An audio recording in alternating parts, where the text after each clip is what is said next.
All right. Welcome to Judges. Right? I warned you at the end of last time, it's not getting any easier anytime soon. Let's So do something different. So, the one thing I will say about this book we're about to read is there's a lot of stories that are more story-like. I am sure that some of the stories we are going to hit fairly soon are going to be the memorable ones. I mean, notably, Samson and Delilah is coming up. oh, good.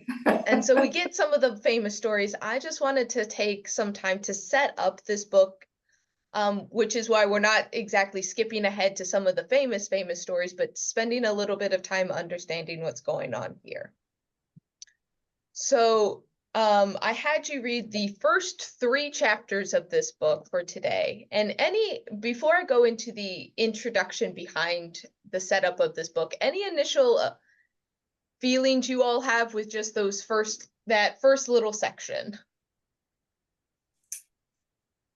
I'm not sure, but it seemed kind of repetitious. It seemed like the story in the second chapter was the same as the story in the first. I kept going back and forth thinking, isn't this the same? Okay, And then yeah. at the end of Joshua, and I thought, how did he get to be so old? It must have taken a lot longer to get into Canaan than I thought. I think Joshua's also older at the beginning of Joshua Oh, yeah. than I initially think. Like, I envision him kind of as a young guy. I think he's actually supposed to be older to begin with. Oh, okay. That makes sense then, because all of a sudden he's 100. Yeah. It seemed very repetitious, and I think the settling of Canaan was pretty complicated. But all those different tribes is very confusing. I just gave up. I couldn't keep one. Well, I mean Judah. Yeah. I mean, like, but and I kept looking at the map, and it's sort of like eventually I thought, can we read something else? That's fair. Gary, did I you can read Revelations. Gary, did you have any initial thoughts? Well, I had something that kept going through my brain after I read it, that the God was awful patient with the Israelites. I just didn't see this constantly giving them another chance, and that bothered me for a long time. And you hear about them being the chosen people, and it was forced on them. They didn't really want it. And I don't know, it really bothered me as going through my day, that I kept coming up. It's they were very unappreciative, and I just had a negative feeling about it. I've never felt that negative about the Israelites, but it hit on that chord of they were just not appreciative, but I assume as the story goes on, that was the reason that God doesn't give up. So Yeah, like parents, Yeah. hopefully. yeah, so that parent-child relationship is very much kind of coming out in this first section. So let's talk about the setup so we can start to begin to understand that kind of back and forth yo-yoing that we see, especially in chapter 2, and then we start to get some like bits of story by chapter 3. So Judges is in the same collection of stories that we started with both Joshua and Deuteronomy. Basically, Joshua through 2nd Kings is a unit of literature that was kind of all assembled at the same time. They all have elements where the stories are older than the assembly, And so we're still working in that same time frame where these are stories that are old. They were compiled while the kings were in power, but then like finalized while in exile. And so once again, the like moralizing age that the narrative has about why this is happening is likely added when they are in exile and the person putting them together had an agenda. And so part of this isn't just like a history of what happened. We have someone moralizing and theologizing this back and forth, which there's a question of whether the people did this at the time when it happened, or is this only a retrospective look at what happened? But it's in that same kind of grouping of text, and we're going to be here in the same grouping of text as long as we want to keep on with the story. We'll be in this world for a while. So I don't have like a big exposition over the introduction because it's the same as the last one. Kind of like if you have read a book series that there's multiple books, but like they're all just a continuation of the story. This is the same thing. So we are directly continuing from Joshua. Yeah. But you notice that the narrative starts off very different, where Joshua ends with kind of like a hooray, we did it. And they did everything that God told them to. And there's this almost rosy color of this initial group of people that they listened to God. They did what God told them to do. They got into the land and they kicked everyone out. And last week it ended with, oh yeah, there's a few remaining tribes, but God's going to take care of that. Don't worry, Joshua, die in peace. God's going to take care of the rest. And then this book starts out with a very different tone. So the introduction of this book says that, or at least when I was doing my reading beforehand, this book, just to give us a time frame, is supposed to last over 400 years. So this is 400 years of story, and we actually get that time frame, and there are going to be time jumps in throughout it. But we see the rhythm of the book set up today, which is why these introductory chapters are still important to go over. So there is no king and no centralized ruler. We have the Israelite settlements in Canaanite territory, and the original Canaanites are still there. So the rhythm is the Israelites are going to be there. They're going to not follow the covenant. God will get mad, punish them, and when the punishment happens, they'll cry out in agony and God will save them. So that's the rhythm, and it happens over and over and over and over again.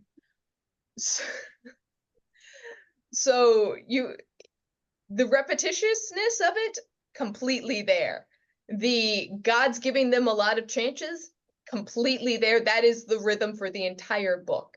But this is where you can kind of see the theologizing of the person putting it together in Babylon in the exile is important, because that's why they think they're in exile, is because they worshiped other gods. God got mad. There is punishment. But the last part is this book is seen as hopeful, because if you're reading this in exile, you see the pattern. The people got punished, they cried out in agony, God saved them. So the people reading it in exile are hoping for the last part to come true. If they are repentant, then God will save them from Babylon. So that's going to be the theme for the entire book. Okay. I didn't see anything in the first 3 chapters that showed that the behavior really changed. They said, I'm sorry, I kept on doing the same thing. Right. That's also gonna happen. We'll get to that. Behavior is a different question of itself, and at the end of our discussion, I'm gonna throw a wrench in the gear anyway, so hold on to that thought. The last part is, let's talk about the name of the book, Judges, because this also gives a little bit more context of what we are going to be dealing with. So in the second chapter, the term judges, as we would understand, like to judge, is used, and it's really the only time that it is used. Other times, the words like savior or deliverer or to deliver is used for the actual people that will be coming up. The thought, though, is that these are the people who help Israel get out of a bad spot. They are not kings. They are really not even really local rulers. Some will claim that they ruled over all of Israel. They don't really. They're kind of more like local little heroes that like save people at a particular time and place when things get bad. So in our modern sense, it's more like a book of heroes than a book of judges. It's not like they're sitting on the court and like deciding over whose property, like where the property line should be. Like that's not the kind of judge we're talking about. This is more in a cosmic sense, and we would think of them more as heroes. So this is more of a book of heroes, and like a hero rises up in a time of need, and then they pass away, and the cycle starts over again. So none of these people have a line of succession. These really are just local little stories. So with that, let us jump into kind of the setup. I'm not going to go into detail with chapters 1 and 2. We'll pause a little bit more in 3, but there's a lot of detail given of kind of what's going on here. Where in the beginning we have Judah, which it's talking about the tribe of Judah, not someone named Judah. This gets a little confusing when the leaders of the tribe are called the same thing as the tribe name. But we get an introduction of a little bit of what life is going to be like. So Judah and his brother Simeon are all of a sudden, they need to do battle with their neighboring tribes. The key here is that we see that the Lord is with them, and they fight and they're successful. So this sounds like what we just kind of read, right? Where it's like the Lord was with Joshua, but now the Lord is kind of going along with Judah. So what is different here with this little story versus kind of the stories that we've read beforehand? Like the tone is already starting to change. So what are some of the similarities here of Judah going to battle versus Joshua and people going to battle? Do you notice anything?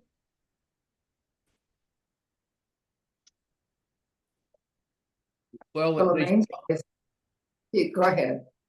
well, they I don't know if it was in the chapter 1, but they started to not wipe out everyone, and they would take more servants and slaves. So that was I think different. Yeah, I mean, that's a big change in pace when all of a sudden your goal isn't elimination, but there's kind of like we're gonna coexist with them. They're gonna be below us, but we're not wiping everyone out. Right. Yeah, have they forgotten that they were slaves at one time? That doesn't seem to be their concern, no. No, it never occurs to them. It is not. Well, I guess it's better than being killed. Yeah. Any other similarities or differences here? Let's see. Well, there's that crazy little story about cutting off the thumbs and toes. Yeah. Yeah, you get that. There's details like that when you're like that's oddly specific there. Okay. What's the point of that? If you don't have a thumb, you can't grip a sword. So it's a form of humiliation. Oh, a toe, you can't walk. You don't have your big toe, it's very hard to walk. Right. So it's basically keeping the king alive, but humiliating him in the process. So They helped them. So yeah, they're turning to more like tactics of humiliation rather than annihilation, which there's pros and cons to either one. The other thing that's interesting is this is no longer the entirety of the 12 tribes dealing with one issue. Because all the tribes have kind of spread out, now it's just like 2 tribes dealing with one problem. And so that is one of the other differences that we start to see, is that they're no longer acting as a unified bunch. They're just this is more broken up, this is more localized, this is more 1 or 2 are gonna do something, whether or not it impacts anyone else. So we get kind of some of the ins and outs of Judah and Simeon's territory conquest, people they live, people they don't let live. And then starting kind of in 22, we have a mention of a bunch of other tribes and what they do. The first one is the house of Joseph, which Joseph actually comprises two different tribes. You have Manasseh and I forget the other one. So this is actually 2 tribes. And we get the added detail that the Lord was with them. And so they are trying to take over Bethel, and they do the whole plan once again of send spies, protect the spies' family, and then annihilate everyone else. And so they are successful in that.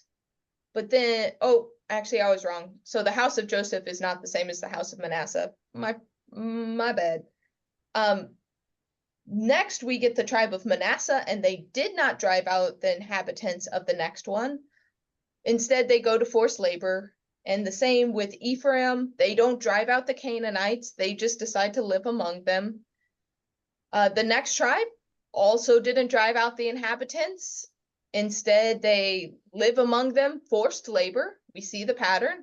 Asher did not drive out the inhabitants. Instead, they live among them. Naphtali did not drive out the inhabitants. They enslave them and do forced labor. And so, and the last one, the Amorites pressed against the Danites in the hill country. And so they subject the Amorites to forced labor once again. So we see this little pattern where we get the details of what each of the tribes do. And what's interesting is we have 3 tribes where the Lord is with them and they succeed in conquering.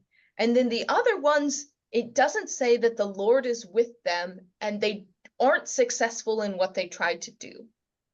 So what do you think of this divide? Is this just someone looking back in history, and when they're successful, it's like, oh yeah, God must have been with them, and if they weren't successful, oh well, God must have not been with them? Or is this actually a sign that like when God is with them, they're doing what God is saying, therefore the other tribes must not be listening? What do you think? I think it's rationalizing the past. Yeah. But I don't know who knows. I mean, God telling you to kill everybody isn't so great either. I mean, this is just an awful history. Mm-hmm. Really awful. You can either be killed or be a slave. Mm-hmm. And God is maybe with you and maybe not. We don't know for sure. Yeah, so how would you know if God's with you or not? But if you win, that's how they know. So the proof is in the pudding. If you win, God is with you. That's what it seems to be saying.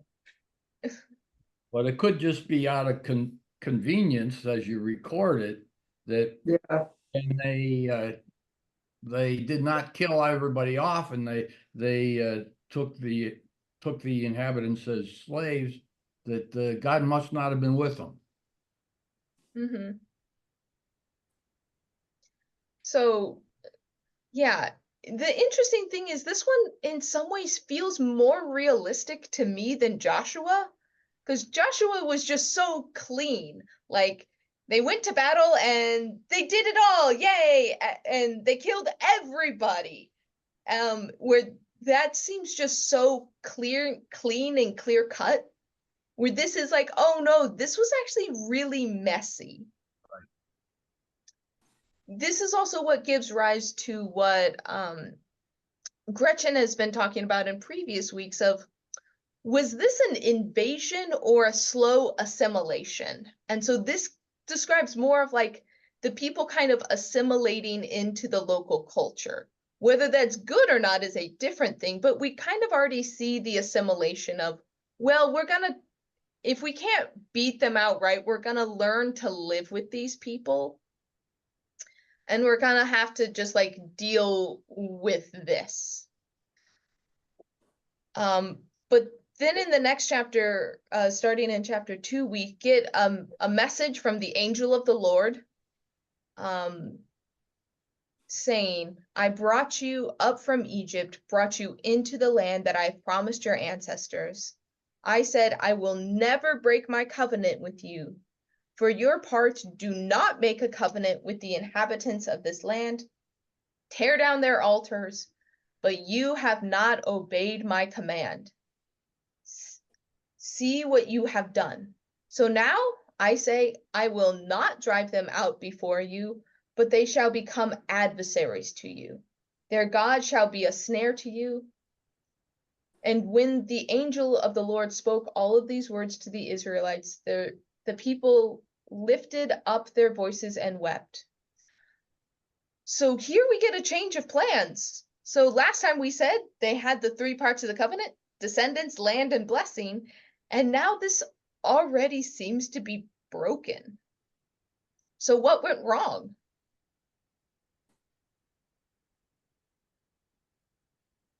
So you're like, seems like they did everything okay. Well, they didn't, I don't know, the inhabitants that they took on and as servants or slaves, they also apparently allowed them to have their own idols and their own religions and so forth. So it wasn't a clean state. Mm-hmm. Yeah.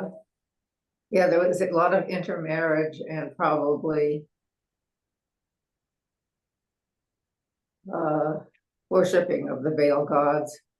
Mm-hmm. Or Baal, what Baal? Baal, technically, yeah.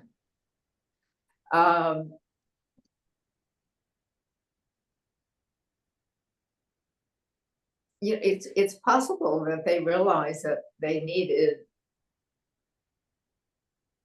more workers. They couldn't cover everything that needed to be done, so they had ready-made manpower if they used the Canaanites as slaves. Mm-hmm. Yeah. Yeah, I mean, if the Israelites are coming in, they're starting society from scratch. And they're coming in and they kind of want to take over these towns that are already existing, which is helpful. Means you don't have to dig wells. It means you don't have to put up defensive walls. Like truly starting from scratch takes a lot of work. And even if they're taking over the towns, they're probably partially destroying them in the process. Like laying siege to a town does damage. And so, yeah, there's a practical, I mean, so you bring up something very point blank practical that if they want to be safe in the land, they need walls and cities and water, and they need a workforce. They don't necessarily have all the people themselves.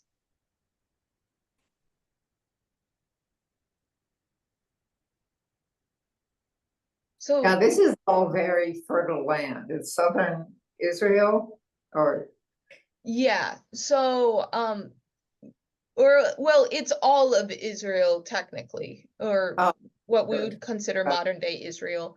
There are fertile and there are dry patches. Like where there is water, it's kind of like the climate of Northern California.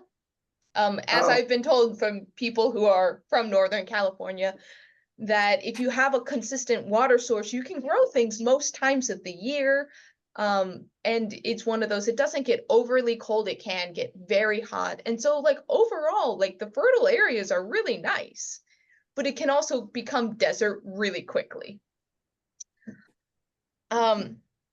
But there is one other aspect to this that I think is interesting when we look in history at kind of the archaeology of things. Often holy places remain holy places no matter the religion of the time. So we read in chapter 1, like one of the first towns Judah takes over is Jerusalem. Jerusalem is not built by the Israelites. It already exists as a town. Someone else sought it out as a location to live and had already built up some structures. We see that there's other times where different religions have kind of like stacked on top of each other, and you can see how the spot and the image stay the same, but the understanding behind it changes. So whether it is like a specific rock that's kind of weird shape and people turn it into a devotional spot, or I mean, even if you think of the Temple Mount in our current time, we have the original temple that King Solomon built was destroyed, rebuilt on that one spot, which is literally the top of the mountain. It gets destroyed again. And then when the Ottomans take over, they build the Dome of the Rock on top of it. And so we have this kind of layered religious spot, and they think that even before Solomon, why Solomon chose this point is because it had religious significance to the Canaanites. And so holy spots tend to stay holy spots. And one of the things that they're commanded to do is cut down the altars and the holy spots of the people before them. Get rid of the holy spots. And it seems like they're not taking away the like secondary worship sites, whether they're for like household gods, whether they're prayer places for healing. We read later on that there's like healing ponds, which are common throughout the world, of like different water sources that are thought to have healing properties. They're not getting rid of these spaces. So they're still leaving space for these other types of worship, which we see happen throughout history. So the Israelites are not unique, but this does seem to be an issue here.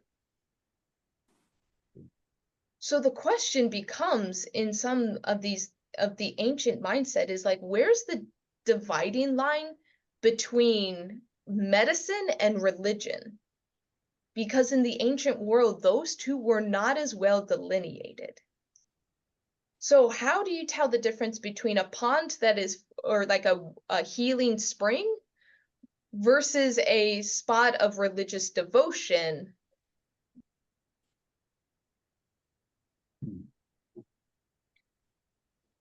Is that like a matter of intention, or is it just messy in the ancient world of which one's which? Yeah. Oh, geez. I don't know.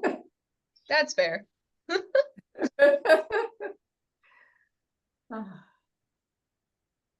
That's really hard to, and I can only from my own experience to separate.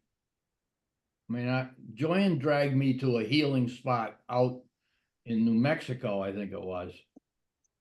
And I never felt that had any kind of conflict with my Christianity.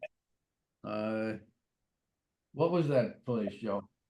I'm trying to remember. And anyway, it was all different kinds of springs and baths, and it was. Oh, are you talking about Ojo Caliente? Oh yeah, Ojo Caliente, yeah. Or are you Anyway, talking about Sedona? no, Ojo Caliente. But anyway, Yeah. Yeah, the baths, the sulfur baths, I think they're, Mm-hmm. people used to go take the waters. There were places in New York, and there's one in south of Carmel. I've forgotten, Mm-hmm. Big Sur. But is that what they're talking about? That's healing Kind of. spot? I mean, there's that's kind of an example of some of the things that I'm wondering if they left behind were some of these healing spots or just places of like the spot in town where people do devotional practices. Like they don't have one spot set up for worship yet, but they haven't lost the like locational specificity of God. And so you have this kind of conundrum of how do you do a devotional practice to a God if you're not in the town where the Ark of the Covenant is? Yeah.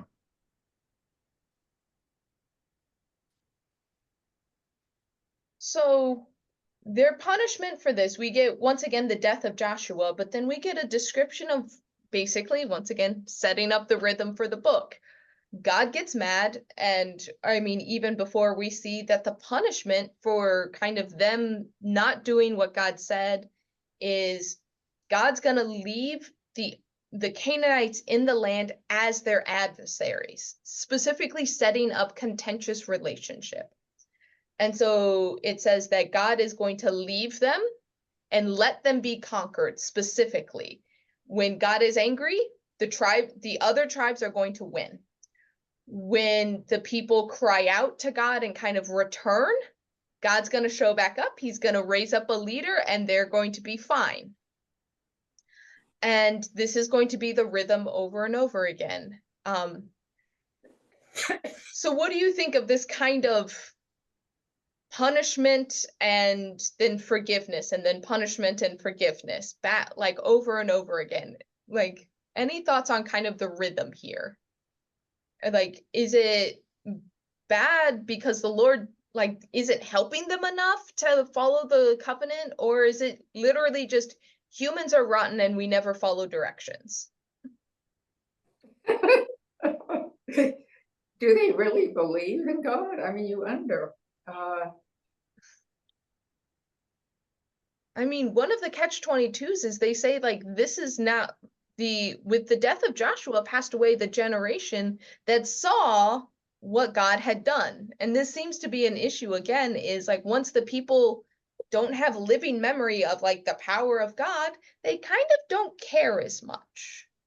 And so it's like, oh, they didn't see the fall of Jericho, so they're not impressed with this God, so they're just gonna worship the other ones too. Yeah. They don't seem to take the covenant very seriously. There's no recording that they take it seriously. That they have responsibility.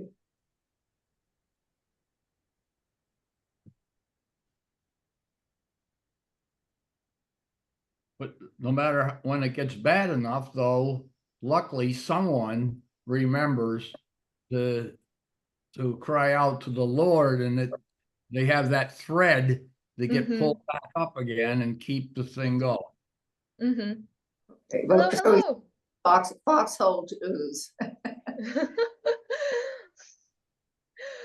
Hey Gretchen, we're kind of in the mix of chapter 2 right now, where we're talking about kind of the rhythm that is being set up in the narrative of when the people are bad, God's gonna let them be conquered, and then they're gonna cry out and God's gonna raise up someone. Yay, the judge. Here Right. comes the judge.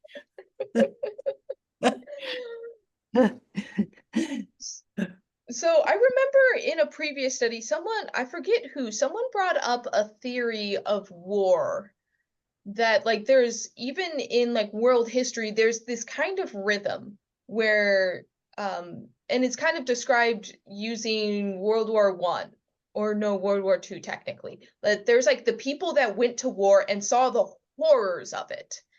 And those are the people that like in some ways are the biggest advocates for peace and making peace in the world. And then the next generation, like they hear the horrors that their parents told them. And so they kind of have that secondhand trauma. But it's by the third generation that all of a sudden the stories of war trickle down into stories of like glory and like the valor of it. And it kind of gets romanticized. And by the fourth generation, those are the people willing to go to war again. And you kind of have this cycle of forgetting and remembering. And so there will be the people who remember the horrors of war. Once they pass away, and their children too, all of a sudden we forget how bad it is, and we end up at war again. And I wonder if this is similar to what we kind of see described here of the people who experienced the power of God. They remember it, and their children are told of this. But by the second or third, or the third or fourth generation, it's like, oh, those are just legends.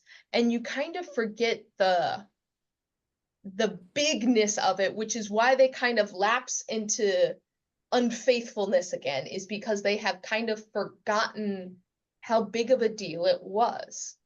Is that a way to describe this kind of cycle of obedience and forgetfulness? Or what do you think of that explanation of kind of, yeah, Gretchen? Well, I didn't mean to interrupt. Oh, you're good. Okay. The thing as you were talking about that, it's a contemporary issue as well. And remember, Great Britain, after World War I, they were devastated, kind of forced back into war because they had really experienced the loss of a generation of men. So I think that's kind of that's not a theory I'd heard before, but I think that has some kind of that's kind of an interesting theory as a way to think about this, lapsing into disobedience. Or maybe it's also related to the power of other nations coming up while you kind of sat around and licked your wounds from the past. I may not, maybe I'm not, I don't know, that whole thing of, and of course, the Bible simplifies it all. I mean, the story simplifies it, not just to show the people that because you're bad, that's a reason you're going into exile. And that's a reason that things have been tough for you ever since this whole thing way back here. But that's a very interesting thing that the people forget, the first generation forgets, or they don't forget, but later on they forget. I don't know. That does make some sense to me. Yeah. Who's forgotten today? I think a lot of people have forgotten what it was like during the Trump presidency. The New York Times published a whole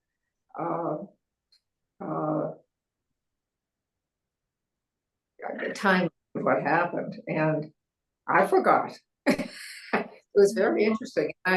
You do forget, and you forget what it was like during Vietnam. It was, of course, we didn't have people, we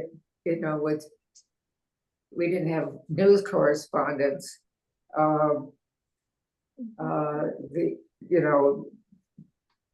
Broadcasting from Vietnam the way we did from Iraq, and so you forget very quickly about how awful it was. But when we're threatened, even if you remember, you have to do something about it. So using the same thought, but kind of tweaking it a little bit, another explanation is actually, this is the process of growing up. That one thing I love or find hilarious is looking at what older generations say about the younger generation in bygone years. And it turns out the complaints about teenagers never changes. Because part of being a teenager is making bad decisions. It is not caring about tradition. It's not caring about your elders. It's not. And often, as teenagers, have to mess up in order to learn. And that process hasn't really ever changed. And young adults have to make certain mistakes. Like everyone kind of learns by experience. And there's a thought that by the time you get past that point and you've learned all your lessons, you forget what it's like to learn those lessons. And so this is actually one generation of leaders passing away, handing the reins off, and the next generation messing up because they have to. Because every generation needs to make mistakes for themselves and learn from it. And this is actually, we're just reading about the repetitive process of learning. That every generation is like when you're younger, you experiment with other gods and then you realize that's a bad idea and then you get punished for it. And then you're like, oh no, I need help. This was a bad idea. And this is more of a cycle of adolescence, repeated adolescence over and over again. And we're getting the highlight reels from teenagers or thinking about Israel as a nation in its adolescence in a way. So what do you think of that explanation for this kind of repetitive story? Is it's actually just a lot of people learning the hard way? I think that's only part of it. Okay. A lot of it's ideology and the nature of man, I guess. So I have a third explanation for you to think over, and then you get to choose your favorite of the three. This is the wrench in the gears. Down. Okay. Yeah, I remember. So the third explanation for this, and this comes straight from a professor of mine. It's my favorite. It's my Dr. McWhorter, the professor I often talk about.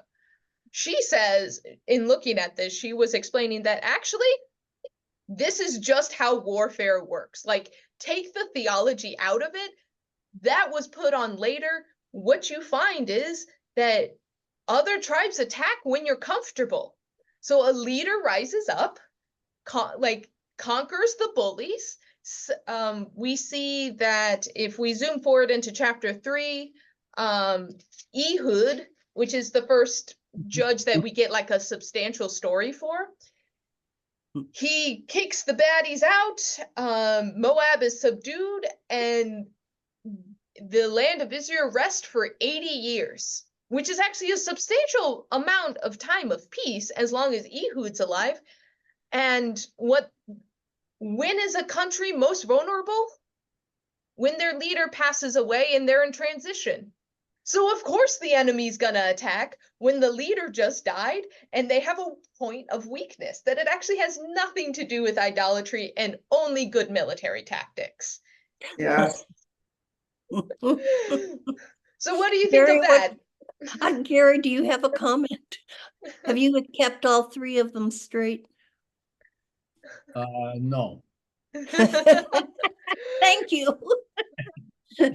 So the first theory is that as the generations passes, one generation forgets about, and by the fourth generation, they've kind of forgotten about why it's important to worship God. The second theory is each generation of leadership has to learn the same problems over and over again. The third theory is actually, it's just a good idea to attack your enemies when their leader dies, and it has nothing to do with the faithfulness of Israel. Can it be more than one? Yeah, of course it can. I think it's just a natural human thing through the generations that, the growing up, separating from your parents and so forth, thinking that it's just natural. And of course, also humans seem to take the easy way out. So if the worship site was there and you felt like it was time to worship, you'd just do it. It just seems to be one of the problems that humans have is take the easy way. And I agree with you too, that the third way, when there's a weakness, it seems that this is the right time to move on your enemy. Yeah, I think, the last two major attacks on Israel were, is that somebody's phone? I don't think it's mine. It's coming from your screen, I think. Well, I'm ignoring it, must be in the other room. The Israel was both times, and when Golda Meir was president of or prime minister of Israel, they weren't paying attention or they didn't get good information. I saw the movie, so they knew that they were totally surprised when they got attacked. And recently, with the attack of Hamas, they weren't paying attention either. So, they were, I can never pronounce his name, and anyway, was very preoccupied with trying to figure out how you could overcome the criminal charges against him and change. It was they weren't paying attention, and they really thought that they were strong enough that Hamas wouldn't dare attack them. And so I think that the weakness sometimes is when you're not paying attention. Like we weren't paying attention. Well, it's very strange. When we were attacked at Pearl Harbor, apparently Roosevelt knew about it. I mean, it's just that there was a possibility, but he, I think, wanted to get us into the war, so he didn't do anything. But I don't know if that's true or not, but we were being managed by isolationists. Isolationists. So we were attacked. America first. Yeah. What? America first. Mm-hmm. Go ahead. I'm sorry. Oh, no. And so, I mean, using some of your thoughts, it's kind of putting them together is probably some blend of all of these probably is at play, where thinking about like if you are not the one who went to war, if it's like grandpa who went to war and you kind of live in the comfort of peace, you may not know to look out for the warning signs that a neighboring tribe is going to attack because you're used to comfort. And then when a leader passes, there's often a lot of just, especially since none of the judges really set up a line of succession. They're not kings. They're kind of just like generals, leaders, heroes. They set up and they kind of rule for a while and then they pass away. If you don't have anyone at the helm and you're used to peace, then yeah, that actually is a great opportunity for your enemies to come in. But there's also probably an aspect of it where we see that they are giving their sons and daughters to marriage with the Canaanites that are in their territory, and which is in some ways good for not inbreeding with each other. Inbreeding causes problems, but you have the cultural problems that comes with mixing the Canaanites and the Israelite people. So, Gretchen, I see your hand.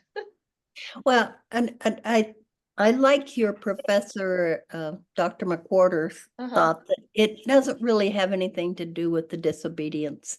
That, I mean, I think, some people want to make everything spiritual, but it wasn't a disobedience against God. It was just the way things were, that things went well for a while and then they didn't go well. And boy, all of those things, the idea of the adolescence is a little bit disturbing, but because you think, well, are we doomed to war? Is kind of what I am listening, what I'm hearing.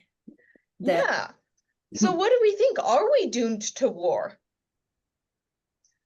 The nature of man, right? do we capable. find the nature of humans to be fundamentally violent and warlike, or are we fundamentally cooperative and peacemaking? Mixed. Capable of both. Mhm.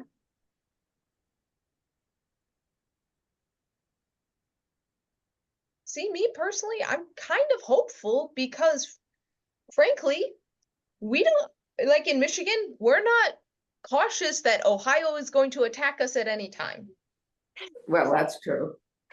Look, I mean, if you think of the size, like the size of the territory they're talking about is the size of New Jersey.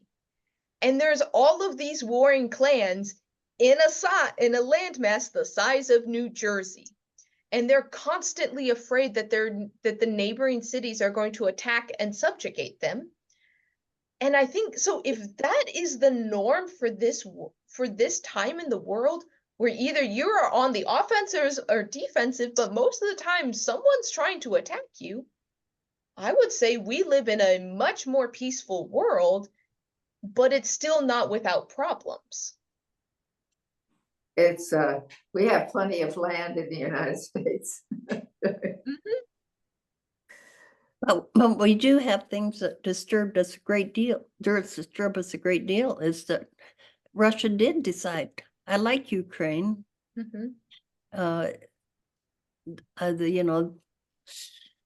And other places see that and look and say, well, I kind of like this place next door. I mean, China likes Taiwan quite a bit. I don't know, but I'm kind of a pessimist, I'm afraid. It's very it troubles me day and night, really, to think about our humanity. Yes. I'll keep thinking, when I was in college, I read Reinhold Niebuhr, and he was a big believer in original sin. And he doesn't have to be original, it's just the nature of man. And it doesn't make me very optimistic. But I think optimistic is not even a good religious term. No. You know, I mean, I used it. I'm a pessimist, but I think, I don't know. I heard somebody say, oh, you should be optimistic. And I think, well, I'm not really, I don't believe that. I think that's a false god to be optimistic. I think hopefulness in God is not the same as optimism. So I find any talk about optimism just really. Well, if we weren't hopeful, we wouldn't do anything to make things better. You have to be hopeful. I don't know what the difference is of being optimistic, but Optimistic assumes you're going to win, I guess, but hopeful is that you can. It just helps to know that you can do something about bad things, and sometimes you just don't know what they are. So, with the last 5 minutes, thinking about these ideas are like, is optimism just having rose-colored glasses? Is optimism dooming your cause from the start? Like, what does it take to be realistic? That's all of this is messy. And when you all are talking about this, my thought is, so what motivates the judges to do what they do? Because these individuals rise up. And so, like, we have the story of Ehud, who is, or we get one judge before them, but we don't get much of a story. We just said that we get told that Othniel rises up and kicks people out, but we actually get a story with Ehud, that the Lord strengthens him, and he says, well, he's not going to just sit down and take it. So he has this plan, and single-handedly, he kills the king that is enslaving the Israelites. He gets sent as tribute, It's notable that he is left-handed, so he straps a sword to his leg, and so the king doesn't realize it when he's reaching for the sword with his left hand. As a fellow left-hander, I love seeing them in stories. But he then stabs the king and escapes and is able to lead his people to a better life. So what motivates someone to do this? To look at a bad situation and go, I can change that.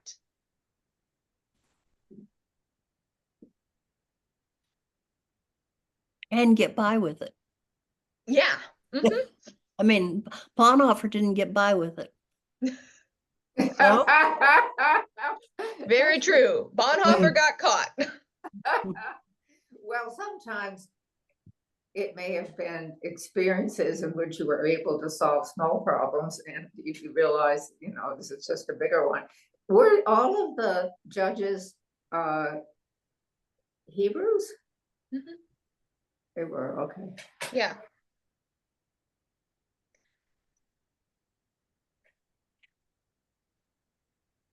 I don't think they've had a lot of good religious training. So these are Why do you say people, that? these aren't necessarily people with training. These are the people who just stood up and said, I'm going to do something about this problem. Yeah. But They hope. they Yeah. hope. It only counts, you only kill its fellow Jews. It's not, you know, killing kings of another tribe or another, Mhm. I don't know what they were called. That's the Canaanites. This is a very grim book. This is a very interesting question. Why, you know, and of course in our story it says, and God raised up judges, and then we have the next thing, the judges acting. Mhm. Okay, now, Ehud is your son. And he says to you, well, you know what I'm going to do? I'm going to kill that king, Eglon. And you're saying to him, oh, don't go do something like that. You know, but there's none of that behind the scenes. Mhm. Ehud just doesn't. And a sensible person would not have. Right. Gretchen, we don't know that there wasn't that. It just wasn't recorded. Yes. Gary, that's a very good point. Yeah. We could write a Broadway play about Ehud's mother, couldn't we? Mhm. And what is your question, Chris? What motivates them? Like what Oh, what separates, motivates them? like why move to action? So the thought I'll leave you with, because we're at time here, is I call myself a defiant optimist. Not an optimist that ignores the bad in the world, but someone who sees the bad and says, we can do better, is basically my approach to problems. Is I'm not always thinking it's going to happen, but it's one of those that it's the question of always looking at what can be changed. If Yeah. things were to be better, how would it look? And so it's like, yeah, the world feels like it's falling apart. What can change? What motivates the judges to do something, and what can motivate us to do something to actually make it better? Yeah. Without just looking back and saying, oh, it was the good old days when things were better, so we'll go back to them. I just have to say, though, don't you think that more kids would have wanted to attend Sunday school, little boys would have wanted to attend Sunday school if the story of the death of Eglon wouldn't have been part of the curriculum? I mean, really, this is a children's book extraordinary. Oh, I have a friend who she was at camp she was stationed with a cabin full of little boys who were disparaging about how boring the Bible is. She cracked it open to this story, and I am very sad at the way they translated this one, because verse 22, Ehud stabs him. Evidently, this king is fat, so it eats the sword and part of his arm. And my translation says, and then dirt came out. That is a bad translation. That says poop. Then the poop came out. And if you want to get little boys interested in the Bible, read them the verse about then the poop came out. And then he was in the bathroom. Yeah, he was in the bathroom. There's a child's story just waiting. Forget Yes. the underpants. Go with this. Coloring pages and all. At any rate, so I just had to get that translation clarification, because it's just kind of funny. That's very helpful. Honestly, that is so cool. Oh wow! Thank you. You're welcome for that one. And by the way, if I ever teach Sunday school, I'm really not going to do this, but I do think, you know, and people who never read the Bible have no idea that this is in there. Nobody knows about this story because it wasn't in Sunday school. Did you know about it before? I mean, had you read it before? Did you had a sermon preached on this? No. This is one of them. I have preached on a lot of odd scriptures. I have not preached on this one though. Sounds like an ordination exam. All right. Well, with that, any finishing thoughts for today with our introduction to Judges, kind of getting our toes wet to the rhythm and cycles that we're going to be reading about? Any final thoughts? All righty. Just a reminder, I'm on vacation next week, so I will see you in 2 weeks. And in 2 weeks, we're actually going to talk about we get not one, but 2 named women in our next story. Ooh, and I'm very excited because we're going to be reading about Deborah and Jael. And this story is, it is dramatic, but it's also one of the more famous ones. So we're jumping right into some of the famous judges. It's going to be fun. All right, but let us pray. Gracious and loving God, as we look at a world where people are struggling, I think it's fair to say that no matter the political beliefs of people today, we can agree that we can do better, that the world is not as it should be. People are finding it harder to have ends meet. People struggling under violence and war. This world does not look how you intended it to look. So help us be motivated in similar ways to the judges, where we do not despair and give up in the face of the violence and the struggles and all that is wrong in the world, but help us see through that to what you are calling us into. Help us see the path that you're laying out ahead of us and inspire us to walk it with courage and with vigor so that other people may join in and see that, yes, a better world is possible.